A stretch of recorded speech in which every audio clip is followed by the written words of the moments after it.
huge district. It has over 60, it has 63 mandal. This is what is known as the Rayalaseema area in Andhra Pradesh. And this used to be once part of the Vijayanagara kingdom. It used to be called the land of lakes, the land of forests, land of precious stones. It's today one of the most impoverished and drought-affected districts of the country. And it used to have these very famous tanks. The tanks of Anandpur district, Cheru, was considered one of the best water harvesting systems in the world possible. Now those tanks are all dying. Whole families have begun to migrate into the urban areas. Actually, whole villages have begun to migrate from this place. And Anandpur has become very infamous for one of the highest number of suicides in the country.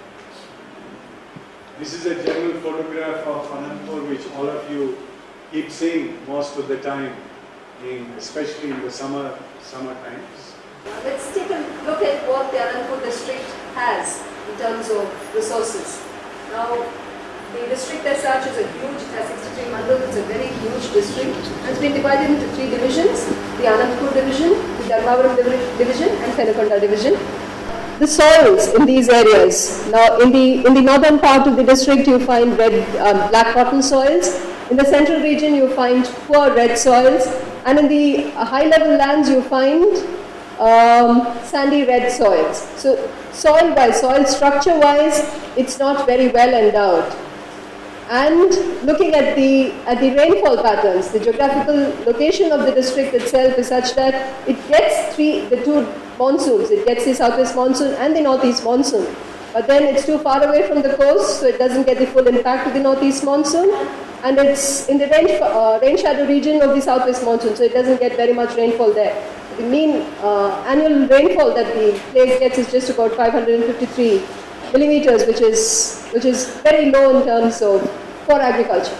And the rainfall pattern that you see every 2-3 years there is deficit rainfall. So you're working, already you have low rainfall, and then when that comes down, the precipitation event is much lower than what is the average. That creates even more problems. So any agriculture development that is planned for the district needs to keep in mind this pattern of normal rainfall, a little high rainfall, deficit rainfall. So the other source of water for the district is through rivers. Now this district does not have any perennial rivers. There are only seasonal rivers, 4 major seasonal rivers, and that already 2 of them are being dammed and you don't get very much water through those rivers. And otherwise it's just ephemeral streams which supply water to the tanks in the district which supply irrigation water again. Hydrogeology, what kind of structures, the rainfall that comes in, the little rainfall that comes in, how much of it is able to recharge the groundwater table. You find that the hydrogeology is also not so very conducive. The primary porosity is not there, it's only secondary porosity, which means that where there's weathering of the rocks that happens or through fractures. It's only that through those mediums that the groundwater table gets recharged. So in the district, you can see the regions that are marked in blue are the only ones that you have water till about 200 meters. In the yellow regions, you have water till about 100 meters. Majority of the district, there's water available, groundwater available is only up to 60 meters. So when we go around exploiting our water table, we go down to 800 feet and 700 feet. So does it make sense when the water availability is only up to 60 meters or maximum of 200 meters? Does it make any sense for us to go so deep trying to extract groundwater? Now the groundwater situation, the exploitation of groundwater that's happening in the district, of the 63 mandals, 20 of them, the areas that are in white, they are the ones that have some groundwater. It's a safe level, that means they haven't been overexploited. But in 19 of them, it's come to a semi-critical stage, and in 19 of them, the ones that are in red, they have reached the overexploitation levels. The green ones are the semi-critical, the purple ones are the ones where it's critical level. So 5 mandals of the 63 is critical, 19 semi-critical, 19 overexploited. There's only 20 mandals in the district that have a safe water level where you can judiciously exploit your water, groundwater. So now this has been declared as an arid zone. Evaporation rates have gone up in a huge way. The rainfall pattern has been changing. the water quality has deteriorated, and this whole frail ecological balance of this district is in big trouble. The two main rivers, Penna and Chitravati, almost never receive water now because they have been dammed in Karnataka. So these were the two main water sources for the district, and they don't receive any water. Deforestation and excessive groundwater use, which all of us know, that people are digging borewells right down up to 1,000 feet. They are putting 10 horsepower, 15 horsepower pumps, and we are pumping out all the water from the groundwater.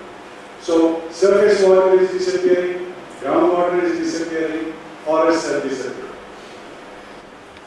So we have one of the very large rural population, about 72% of the district population is rural.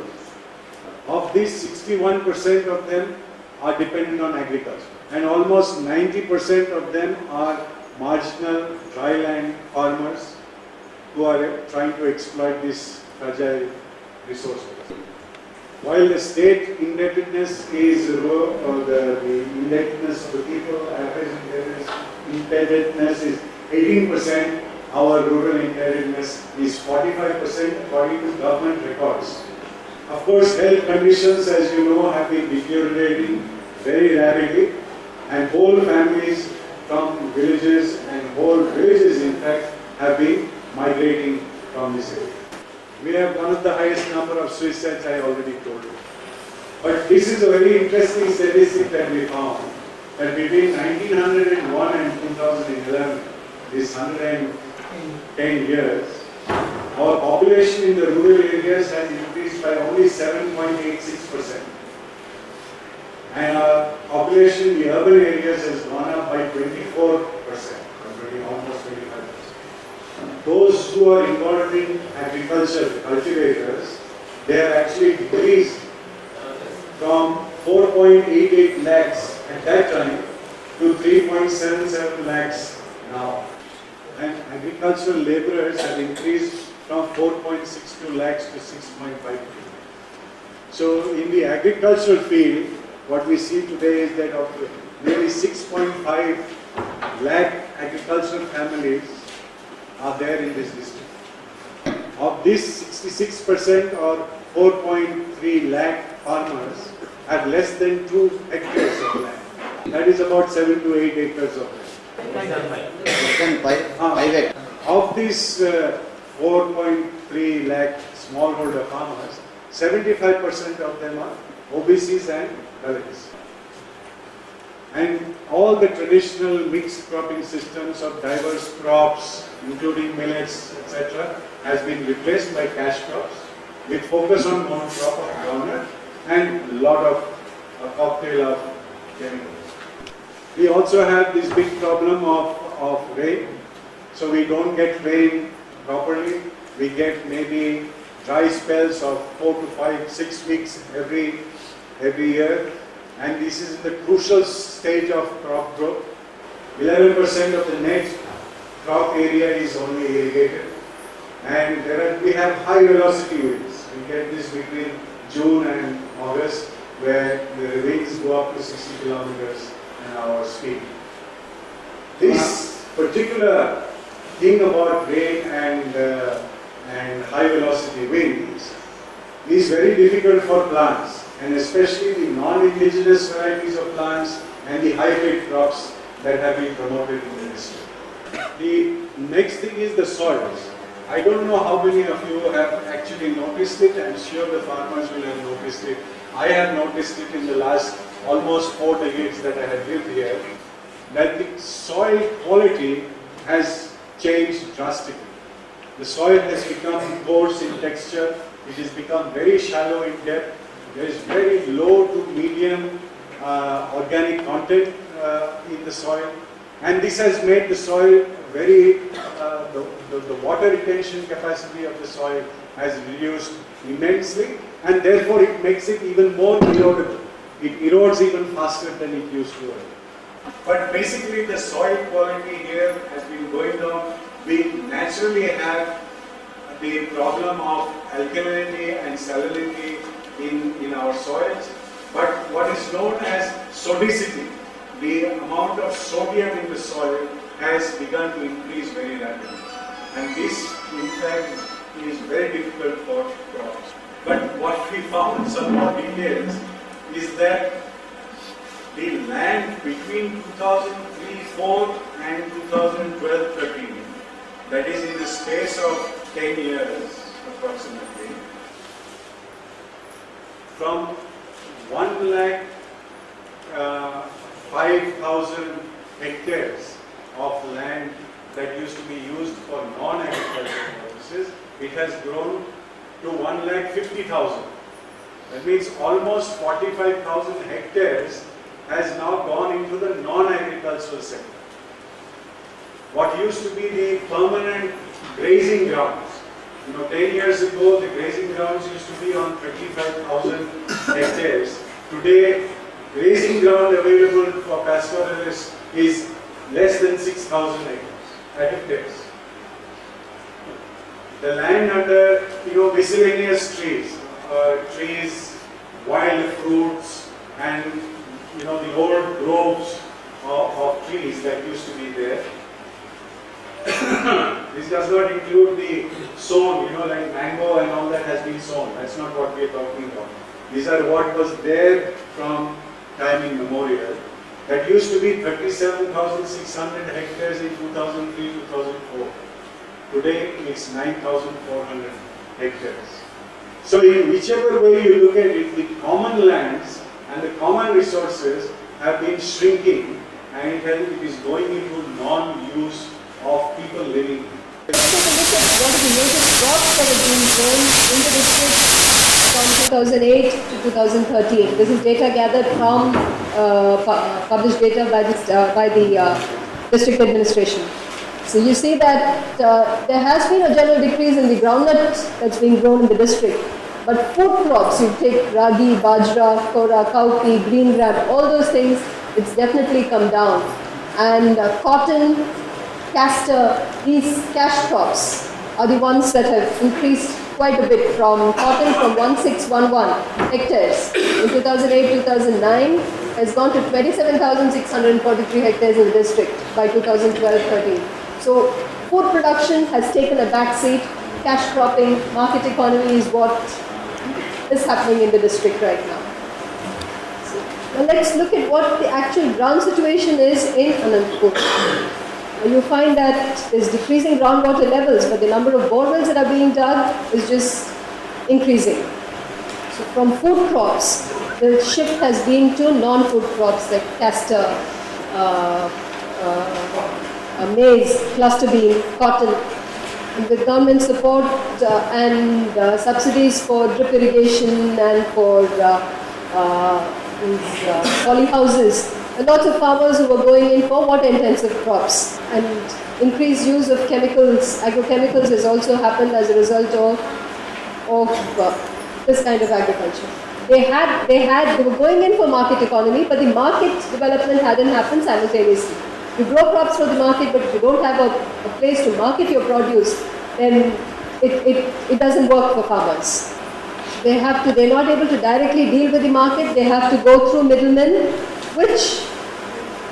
which doesn't give them the real benefit for the hard work that they do in agriculture. And because they've shifted to a market economy, the indebtedness, people are taking a lot more loans to be able to support their crops. So the indebtedness is increasing when they have moved towards a market economy. So that's the general situation where farmers are at a disadvantage. That's the kind of situation that exists as of now at the ground level. Though there were programs that were meant to address these issues, how far they have gone ahead with it, we'll have to see. In Anantapur district, regarding the livelihoods, we have missed the obvious. The obvious is that if there is any farmer who is able to make a little bit of living in Anantapur, it is the farmer who has got some animals and some trees. Basically, the animals are sheep and the trees are tamarind trees. The farmer who has got these two are able to make a little bit of living. The farmer who depended solely on rain-fed agriculture has become a hamali, has become a gateman, has become a watchman, cleaner, anything, whatever you call it in Bangalore and in Kerala, wherever it is. That is the fate of farmers who have depended only on rain-fed agriculture. So, it doesn't mean that the farmers who are having small ruminants like sheep, they are having a good time because they have sheep. No. It is really they are living a very, very miserable life. Very, very miserable life. It's because 8 to 9 months in a year, they are out of Anantapur district. They are migrating. It's a sancharam. They have to take their cattle and then go and live in the Western Ghats areas, adjacent to Western Ghats plains. That is where some part is available. From there, they are actually nurturing the families here. Here is our hero, groundnut. We also enjoy groundnut. I love eating groundnut. It's a great nut. But unfortunately, this groundnut is actually destroying our district. Of this I am completely convinced. That a monocrop of groundnut is destroying this district and will carry on destroying it so long as we try to come out of it. 70% of the net crop area is under monocrop groundnut, making it the largest groundnut growing district in the country and possibly in the world. So I will not go into details regarding this because you all know about these things, so I will skip and go further. What is very clear from every study that is being done is that the net return for the farmers has become negative. And the pests and diseases have really taken over. The bunch variety of groundnuts is no longer viable for the farmer. The role of women also in Anantapur district in agriculture has been hugely devalued. Because of groundnut and because of cash cropping, women no longer have the role that they had in groundnut, though they are doing most of the work. They had all the knowledges, all about seeds, all about the knowledge systems that were there. They had all this and they were equal partners in agriculture.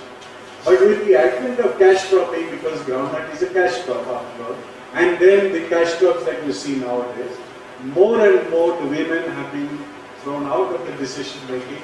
They have become just laborers, both at home and outside. Over and above this, the children and youth, they have also been suffering. They are falling prey to the system because of the education system that is totally disconnecting them from their own lands, flora, fauna, lifestyles and stories. And you know this. I don't have to explain. Children from Anantapur come to Timbuktu and they look at the groundnut plant and they ask us, where is the groundnut? They don't know that the groundnut grows under the ground. Children from Anantapur decides to hear from the cities, but children from Anantapur have started saying that milk comes from the supermarket. So this is the situation, this is the alienation that children are going through, and children who are growing up in the villages have no connection to what their parents have been doing for all these years. And like I said earlier, that all the common lands that used to be there, not only are they being reduced, they are being lost to the villages, but they are being destroyed systematically. So we used to have, and Anantapur district is famous for its grassland ecology. The multiplicity and diverse flora and fauna that used to be in this place is all being lost and systematically being destroyed. But along with this, also are being destroyed our pastoralists and the knowledges and knowledge systems that used to be there among the pastoralists, the livestock owners in this district. From farmers, most of our people have become wage laborers. And this, of course, you know. So we will, again, I will not go into too many details, but there was a beautiful study done some time back on 4 districts. And what has happened, and the data from that is very much available anywhere. But what we found out was that under this NREGS, National Rural Employment Guarantee Scheme, major share, that is 33% of the family income went to NREGS wages. And only after that was agriculture. Which wages from agriculture is comparatively less than the wages that is being earned from NREGS. And Anandapur district is famous for its NREGS, and we have the number of days of employment was the highest in Anandapur. 423% days per annum per household. So basically, our rural areas have been more or less transformed. Our rural areas have become mere suppliers of raw material to the outside. We have become consumers of all the stuff that is being manufactured in the urban areas, in the industrial areas, industrially produced synthetic products. There is not much of real value being produced in our villages anymore. Most of the resources, the natural resources, human resources, financial resources are being drained out, are being sucked out of our rural areas to different places, to the urban areas and distant places. The hinterland of Anandapur is now depleted with everything that keeps it healthy and thriving.